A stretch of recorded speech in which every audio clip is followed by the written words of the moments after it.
Hello বন্ধুরা, আসসালামু আলাইকুম। তো কেমন আছেন আপনারা সবাই? আশা করি ভালো আছেন।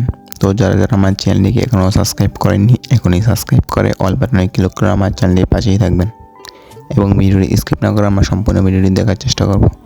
এখন আমি রয়েছি দক্ষিণ মহিষাদী বয়ে যাওয়া ডাকাতি নদীর পাশ দিয়ে একটি বিশাল বড় বিল রয়েছে।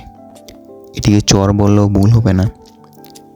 বিলটির চারদিক দিয়ে ডাকাতি নদী বয়ে গিয়েছে। প্রাকৃতিক সৌন্দর্যের দিক দিয়ে চাঁদপুরের পরিবেশ অত্যন্ত দৃষ্টিনন্দন এবং মনোমুগ্ধকর।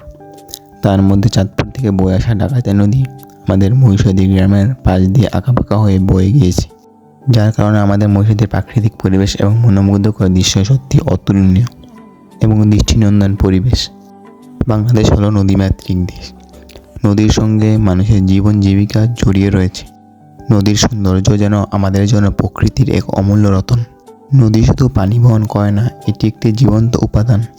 এটি জীবনের সব দিকে প্রভাবিত করে। নদীর পাড়ে বসে নদীর শান্ত স্রোত যেন মনকে প্রশান্তিতে ভরিয়ে দেয়। বর্ষার সিজন আসলে এই বিলটি পানির নিচে পুরোপুরি তলিয়ে যায়। বর্ষার সিজন শেষ হওয়ার সাথে সাথে এখানকার কৃষকরা এই বিলটিতে বিভিন্ন ধরনের শাকসবজি লাগিয়ে থাকে এবং নদীর পাড় ঘেঁষে ধানের চারা লাগিয়ে থাকে। এখানকার কৃষকরা এই বিলটিতে বেশিরভাগ ধান এবং আলু চাষ করে থাকে। তার পাশাপাশি কুমড়ো, লাউ, বাঁধাকপি, ফুলকপি, কাঁচামরিচ, ধনিয়া পাতা এবং বিভিন্ন ধরনের শাকসবজি যেমন লাল শাক, তাছাড়া বিভিন্ন শাক উৎপাদন করে থাকে। স্ক্রিনে আপনারা যে গাছটিকে দেখতে পাচ্ছেন, এই গাছটিকে ঘাগর গাছ বলা হয়ে থাকে। এই কাঁটাযুক্ত ঘাগরগুলো যদি মাথার চুলে আটকাতো তাহলে মাথার চুল থেকে ছাড়াতে এই ঘাগরগুলো অনেক কষ্ট করে লাগতো।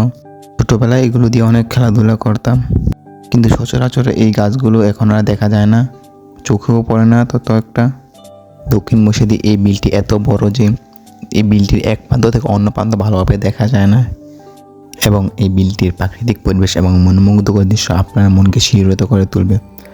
আসলে এই বিলটি অনেকটাই সুন্দর প্রাকৃতিক পরিবেশের মাঝে অবস্থিত। যদি আপনাদের কাছে আমার ভিডিওটি ভালো লাগে থাকে তাহলে আমার ভিডিওটিতে একটি লাইক এবং আমার চ্যানেলটি সাবস্ক্রাইব করে অল বাটনে ক্লিক করে আমার চ্যানেলটির পাশেই থাকবেন। আল্লাহ হাফেজ।